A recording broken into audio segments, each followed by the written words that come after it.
a little video on cramp in the feet and in the calves, which is incredibly common. Men, women, seems to be just one of those things that doesn't really seem to be any kind of rhyme or reason to it. There's a few things you can try and do. So I'm going to show you a few little things that might help you, but you can also try and take magnesium, and also obviously making sure that you are hydrated. So dehydration definitely has an impact on cramp. And finally, and this is just something I have observed over the years of teaching Pilates, and that is it always seems to be worse, more clients getting cramp in the feet when it gets cold. So keeping your feet warm would help too, I think. As I said, it's only an observation I've made. But we're going to start off with just a few little things that you can do that might help you. Now, you need to do them consistently. It's no good doing them once saying, oh, that didn't help. You'd have to probably get into a habit of just doing this pretty much every day. I recommend the evening, as cramp in the feet and calves seems to be worse in the evening at night. So starting off, we're going to take, so sitting somewhere, you could sit on the sofa while you watch TV, it doesn't really matter where you are. And if you're thinking, oh, my leg doesn't kind of bend into the shape mine is, it's fine, I've got you, I've got an alternative for you in just a moment. We're just going to do this first, so hold on if you're going, my leg doesn't go like this. So you're going to take your fingers and you're going to basically push your fingers between the toes right towards the webbing. And then you're going to, so it's almost like you're holding hands with your foot.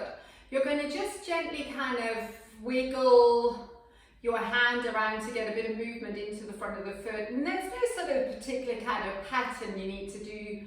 I'm sort of doing a little bit of a wiggle, a little bit of a circle, whatever kind of feels good. Yeah? And then we're going to just take the hand out. And we're going to stick our thumbs into the ball of the foot, and we're going to just sort of massage or knead it a little bit. And then we're going to knead sort of into the arch of the foot a little bit as well. And we're just going to go up and down a couple of times. No sort of particular motion or pattern to it, we're just going for it. Then we grab hold of the front of the foot with one hand and the heel with the other hand. And we're going to gently twist, so one hand goes towards you and the other goes away. And then we twist the other way, so it's kind of like you're wringing out a cloth and then wringing it the other way.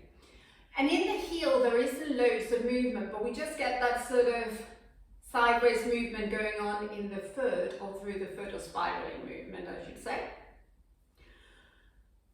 And then just kind of give your toes a bit of a wiggle and put your foot down and just have a look at it next to the other foot and just see what it looks like, and just see what it sort of feels, try and feel what it feels like in terms of contact on the floor.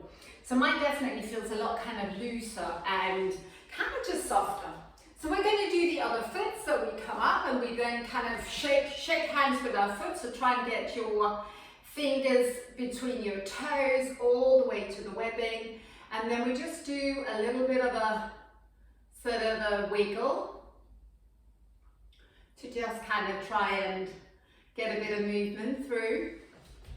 And then we go, thumbs kind of come under, so towards the sort of the ball of the foot, and we just massage up and down a few times. As I said, there's no sort of exact to it, you just get stuck in. And then we go one hand to the front of the foot and other hand onto the heel, and we literally twist. So, not forcing, just nice and gently, just seeing what we've got.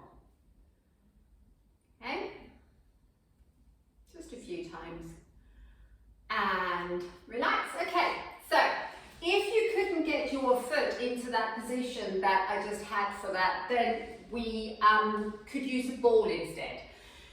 So I just happen to have a spiky ball here in the studio, but at home a tennis ball would work really well, or you know the ball you sort of, if you have a dog, you throw for the dog, they're sort of smaller, they're like smaller than this, but they're kind of got a little bit of a sort of a give in them. they're perfect for this. So if you're using a ball, what you do is, I'm just going to get rid of my reformer box here. What you do is you basically just put the ball down and you just roll up and down. You could do this as well or instead. You could also just put the heel down, just wiggle a little bit from side to side. So that's the foot, calf. So I'm going to need a yoga block. Again, it's what I have. If you're at home, use a thick book. If you haven't got a yoga block, or even you could roll up a towel and use that. Like a hand towel would be fine as long as you fold it over, roll it up, so you get sort of a towel sausage. So we're going to put the block down, the book down, the towel down, whatever we're using. And we're going to put the ball of the foot, of one foot, onto the block. That leg is straight and we want to try and keep the heel down. And then if you can, you take the opposite foot forward, so the majority of your weight is kind of dropping down into the back heel. Now, if you're really tight in the calf or the ankle, you might not be able to kind of step forward. That's fine, start where you're at. And we can kind of just step into it, step out of it, or you could kind of just stay there a bit longer, depending on how tight your calf is. And then we just go and do that on the other side, so heel down, opposite foot forward.